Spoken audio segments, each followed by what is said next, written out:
Study IQ IAS, अब तैयारी हुई अफोर्डेबल। वेलकम फ्रेंड्स, मेरा नाम है भुवन अपूर्व झा। ये है ज्योग्राफी इन 15 मिनट्स और आज का टॉपिक है कि हम क्रस्ट, मैंटल और कोर, इन तीनों layers of the interior of the earth, इनको हम ध्यान से समझेंगे। तो चलिए फ्रेंड्स, विदाउट एनी डिले शुरू करते हैं। पिछले क्लास में हमने देखा कि कैसे अर्थ का डेंसिटी डिफरेंशिएशन का प्रोसेस हो रहा है। करेक्ट। जब अर्थ फॉर्म हुआ था तो हमने समझा कि डेंसिटी डिफरेंशिएशन का प्रोसेस हो रहा था। क्या था डेंसिटी डिफरेंशिएशन? जहां पे आपका सबसे डेंसेस्ट मटेरियल वो जा रहा था नीचे की तरफ, यानी कि कोर की तरफ, अर्थ के सेंटर की तरफ, और जो लेस डेंस मटेरियल था वो ऊपर आ रहा था। तो जब ये सारा कुछ प्रोसेस कंप्लीट हो गया, अर्थ का स्टेबिलिटी आ गया प्रोटो अर्थ के बाद, तब अर्थ के 3 वेल डिफाइंड जोन्स बनते हैं फ्रेंड्स, उसके इंटीरियर ऑफ द अर्थ में, और उनको हमने डिवाइड किया है क्रस्ट, मैंटल और कोर।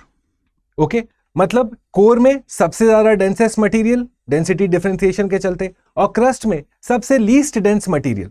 ठीक है, चलिए सबसे पहले अब देखते हैं। हमने अपने अर्थ को डिवाइड किया है केमिकली 3 तरीके से, क्रस्ट, मैंटल और कोर, और मैकेनिकली यानी कि किस स्टेट में मैटर एग्जिस्ट करता है। ओके, किस स्टेट या किस फेज में एग्जिस्ट करता है, उस पे हमने डिसाइड किया है कि लिथोस्फेयर, एस्थेनोस्फेयर, मैंटल और कोर, इन सब में आपका जो मटेरियल है, जो रॉक्स है, वो अलग अलग स्टेट ऑफ मैटर में रहेंगे। कहीं पे सॉलिड, कहीं पे सेमी सॉलिड, कहीं पे कंप्लीटली मोल्टन। ठीक है, तो चलिए समझते हैं एक एक करके फ्रेंड्स। सबसे पहले नजर डालते हैं क्रस्ट की तरफ, जो हमारा सबसे ऊपरी लेयर है हमारे अर्थ का। यानी कि अगर फिगर के द्वारा देखें, सो दिस इज माई क्रस्ट, ये है हमारा सबसे ऊपरी लेयर, ये रहे आप यहां पे। ऑलराइट, तो अब हम क्रस्ट को 2 तरीके से तोड़ते हैं फ्रेंड्स, या समझते हैं। एक है ओशनिक क्रस्ट और एक है कॉन्टिनेंटल क्रस्ट। ओके, अब ये डिफरेंस इनका क्या है फ्रेंड्स? काफी।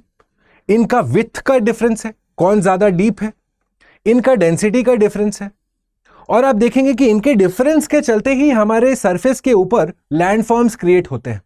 आपके पहाड़ बन रहे हैं, या माउंटेन बन रहा है, या रिज बन रहा है, या ट्रेंच बन रहा है। ये सारा कुछ डिसाइड करता है कि ये दोनों आपस में कैसे इंटरैक्ट कर रहे हैं।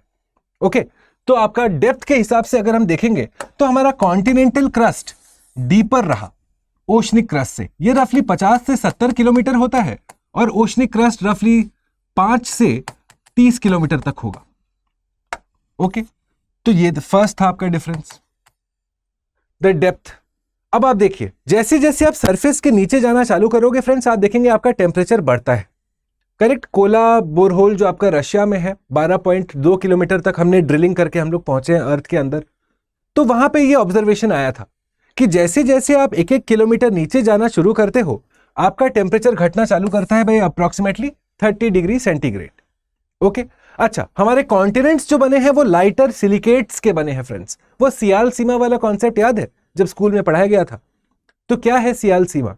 वही कि कॉन्टिनेंट्स आपके लाइटर सिलिकेट्स के बने हैं, यानी कि सियाल, और ओशनिक बने हैं हेवियर सिलिकेट्स के, यानी कि सीमा। करेक्ट। यानी कि कॉन्टिनेंट्स लाइटर रॉक्स हैं, ग्रेनाइटिक है इन नेचर, ओशंस बसाल्टिक है, हेवियर इन नेचर है। ओके, जब ये मेजर डिफरेंसेस हमने देख लिया क्रस्ट और कॉन्टिनेंटल क्रस्ट और ओशनिक क्रस्ट का, ये भी समझ लीजिए कि आपका कॉन्टिनेंटल और ओशनिक में डेंसर कौन है। ठीक है, घनत्व किसका ज्यादा है? तो आप देखेंगे कि डेंसिटी के हिसाब से हमारा ओशनिक क्रस्ट जो है वो कॉन्टिनेंटल से डेंसर है, और आप समझते हैं कि जो ज्यादा डेंसर होगा वो हमेशा नीचे की तरफ जाता है। सोचिए, आपका कॉन्टिनेंट और ओशन आपस में टकराएंगे तो आप देखेंगे ओशन नीचे जाएगा क्योंकि वो डेंसर है। अच्छा, एक और चीज, हमारा कौन सा एलिमेंट है जो हमारा क्रस्ट में सबसे ज्यादा मिलता है? तो आप देखेंगे ऑक्सीजन। काफी सारे स्टूडेंट्स को लगता है सर आयरन होगा, नहीं, क्योंकि ऑक्सीजन है तभी तो लाइफ एग्जिस्ट करता है क्रस्ट के ऊपर, है कि नहीं? अगर आयरन ज्यादा होता तब हम खेती बाड़ी कैसे कर पाते?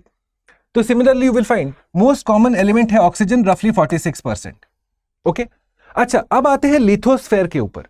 देखिए फ्रेंड्स, आपका जो क्रस्ट है और उसके बाद जो अपर मैंटल है, ठीक है, जो नेक्स्ट लेयर है उसका ऊपरी भाग अपर मैंटल, क्रस्ट और अपर मैंटल एक तरीके से तैर रहे हैं एस्थेनोस्फेयर के ऊपर, मैग्मा के एक लेयर के ऊपर। तो लिथोस्फेयर क्या बना मेरा? क्रस्ट प्लस अपर मैंटल, पहली बात। ओके, ये रफली 200 किलोमीटर तक हमें मिल जाएगा। ये देखिए, क्रस्ट और अपर मैंटल तैर रहे हैं एस्थेनोस्फेयर के ऊपर। समझे friends? Just below the lithosphere आपका एस्थेनोस्फेयर है जिसके अंदर होता है मैग्मा का पूरा लेयर। ठीक है, let's go forward.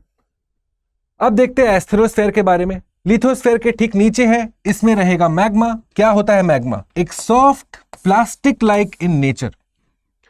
It is fluidic. जानते हैं वो एक जगह से दूसरी जगह फ्लो कर सकता है। फ्लूइडिक इन नेचर होता है। वो विस्कस भी होता है, यानी कि it has resistance to flow. Okay, वो थिक होगा। जैसे शहद होता है ना, आप एक चम्मच शहद और एक चम्मच पानी ले लीजिए और दोनों को गिराइए, तो आप देखिएगा पानी झट से गिर जाएगा, शहद नहीं गिरेगा। क्यों? क्योंकि शहद है विस्कस इन नेचर। तो सेम तरीके से आपका मैग्मा भी रहता है एस्थेनोस्फेयर में। अब आइए मैंटल के ऊपर। मैंटल जो है फ्रेंड्स, क्रस्ट के बाद ही चालू हो जाता है, क्योंकि लिथोस्फेयर में हमारा अपर मैंटल तो है। और इसीलिए फ्रेंड्स हम देखते हैं, क्योंकि हमारा अपर मैंटल हमारा अपर मैंटल जो है एस्थेनोस्फेयर के ऊपर है, तो हम कहते हैं कि इसका state solid to semi solid है। यानी कि पूरा का पूरा सॉलिड नहीं होगा, क्योंकि जब आप एस्थेनोस्फेयर के पास पहुंचना चालू करोगे तो मेल्टिंग का प्रोसेस ऑलरेडी चालू हो चुका होगा। तो इसलिए हम कहते हैं कि the state of upper mantle is solid to semi solid in nature. ठीक है, mantle extends up to 2900 kilometres. और ये देखिए friends, mantle contains the most volume and the most mass of earth's interior, क्योंकि 0 to 2900 किलोमीटर्स तक आपका इसका depth है। ठीक है, जब एक बार आपका लिथोस्फेयर खत्म हो गया, यानी कि 200 किलोमीटर ऑनवर्ड्स 2900 किलोमीटर्स तक आपका मैंटल का पूरा भाग है। तो इसीलिए इसको हम कहते हैं कि it has the most volume and the most mass of earth's interior. It is composed of silicate minerals such as iron and magnesium, और इसमें भी ऑक्सीजन सबसे ज्यादा मेजॉरिटी में मिलेगा। और जैसा मैं आपको कह रहा था, upper mantle part of lithosphere, solid to semi fluid in state. Semi solid होगा, वो मेल्टिंग चालू हो जाता है। हम इनफैक्ट कहते हैं कि हमारा अपर मैंटल में पार्शियल मेल्टिंग का प्रोसेस होता है। ओके, क्योंकि वो लिथोस्फेयर के नीचे भाग में है और ठीक एस्थेनोस्फेयर के ऊपर है, आपका मैग्मा वाले लेयर के ऊपर है, तो वहां पार्शियल मेल्टिंग भी ऑब्जर्व होता है। लोअर मैंटल जो है हमारा सॉलिड स्टेट में है फ्रेंड्स। एग्जाम पर्सपेक्टिव से आपको ये पूरे के पूरे लेयर्स और कौन सा किस स्टेट में है ये पता होना चाहिए। करेक्ट, आगे बढ़ा जाए। अब आते हैं कोर की तरफ। कोर को हम हमेशा से समझते हैं कि नीफे लेयर है, क्योंकि आपका सबसे हेवीएस्ट एलिमेंट यही मिलता है, निकेल और फेरस। ओके, अब कोर को भी दो तरीके से तोड़ा है, इनर कोर और आउटर कोर। अब ध्यान रखिएगा फ्रेंड्स कि आपका कोर जो है, आउटर कोर जो है वो है लिक्विड स्टेट में, और इनर कोर जो है वो है सॉलिड स्टेट में। ऐसा क्यों? पहला समझते हैं friends. Something like this is happening. ये रहा आपका अर्थ का पूरा क्रॉस सेक्शन, ये रहा हमारा इनर कोर, ये रहा outer core for example. Okay, अब जब आप सरफेस से नीचे जाना चालू करते हैं तो आपका टेम्परेचर बढ़ता है, आपका प्रेशर बढ़ता है, एंड बिकॉज ऑफ दिस चीजों की डेंसिटी बढ़ती है। अब जब आप आउटर कोर पे आते हो, इवन दो यहां पे टेम्परेचर बहुत ज्यादा है, इस जगह पे pressure as compare to inner core है कम, और इनर कोर टेम्परेचर ज्यादा है, प्रेशर भी ज्यादा है। इसीलिए आप देखेंगे कि यहां पे मेल्टिंग हो जाएगी इनर कोर में, पर क्योंकि इतना ज्यादा प्रेशर है तो वो सॉलिडिफिकेशन हो जाता है।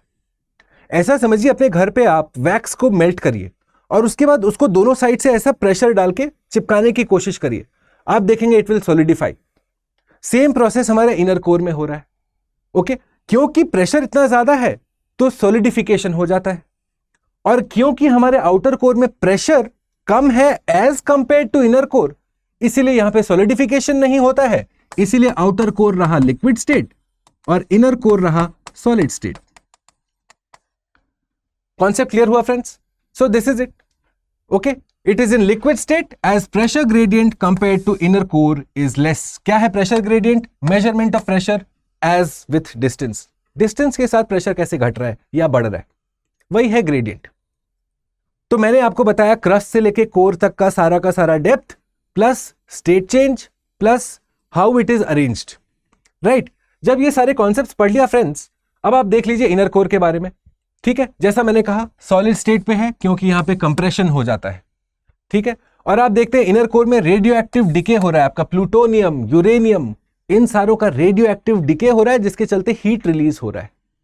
साथ ही हमारा प्राइमोर्डियल हीट भी हमारे इनर कोर में मौजूद है। जो अर्थ, जो हॉट बॉल ऑफ फायर था, कूल डाउन करने का प्रोसेस चालू किया, अब देखते हैं कि उसका भी आज तक एक छोटा सा भाग हमारे अर्थ के अंदर मौजूद है इनर कोर में, तो वहीं से हीट निकलती है। Clear friends? जब ये सारा देख लिया तो इन दोनों सवालों का आंसर हमारे लिए करेंगे। ये है क्वेश्चन नंबर 1 और ये है question number 2। Okay, please leave their answers for me in the comment box. Alright, ये इनफैक्ट एक PYQ भी है। ठीक है, तो अगर आप ये पूरा डिस्कशन देखे होंगे आप झट से आंसर कर देंगे इस सवाल का। ओके, अच्छा, इस डिस्कशन से रिलेटेड और सारे सवाल और वैल्यू एडेड मटेरियल मैं आपके लिए मेरे टेलीग्राम चैनल पे छोड़ दूंगा। भुवन स्टडी IQ के नाम से आप सर्च करोगे ना तो आपको दिख जाएगा यहाँ पे।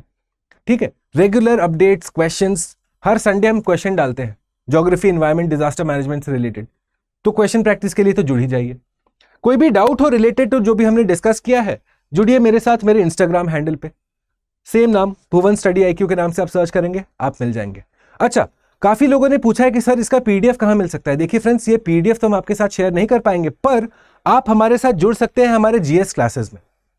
यहां पे जो कॉन्सेप्ट्स मैं आपको 15 मिनट में समझा रहा हूं, इस पे और डिटेल से चर्चा करके, विश्लेषण करके, क्वेश्चन सॉल्विंग के साथ कैसे UPSC के लिए प्रिपेयर किया जाता है, यही है प्रतिज्ञा प्लस बैच का पूरा सेंट्रल फोकस। जैसे यहां हम आपको कॉन्सेप्चुअल क्लैरिटी दे रहे हैं, साथ में आंसर राइटिंग और क्वेश्चन सॉल्विंग कर रहे हैं, नोट्स बना रहे हैं, तो ये सब कुछ एट अ लार्जर स्केल हम करते हैं हमारे प्रतिज्ञा प्लस बैच के साथ। ठीक है, तो अगर आप मेरे क्लासेस में जुड़ना चाहते हैं, आपको यूज करना होगा code BALIVE on the study IQ payment page, तभी आप मेरे साथ मेरे बैच में अलॉट हो पाएंगे। ठीक है फ्रेंड्स, तो आप स्टडी IQ के प्रतिज्ञा प्लस बैच के साथ जुड़िए, मेरे ऑप्शनल बैच के साथ भी जुड़िए, जहां पे इन्हीं कॉन्सेप्ट्स को और डेप्थ में पढ़ते हैं फ्रेंड्स, क्योंकि ऑप्शनल में तो आपको विड्थ ऑफ द नॉलेज के साथ साथ डेप्थ ऑफ द नॉलेज भी मैटर करता है। तो ऑप्शनल के लिए भी आप साइन अप कर सकते हैं, यूज करिए कोड BALIVE। ठीक है, I hope you like this discussion. Please do consider leaving a like and a comment, और मैं बहुत जल्दी मिलूंगा आपको मेरे अगले क्लास के साथ। तब तक के लिए नमस्कार। स्टडी IQ IAS, अब तैयारी हुई अफोर्डेबल।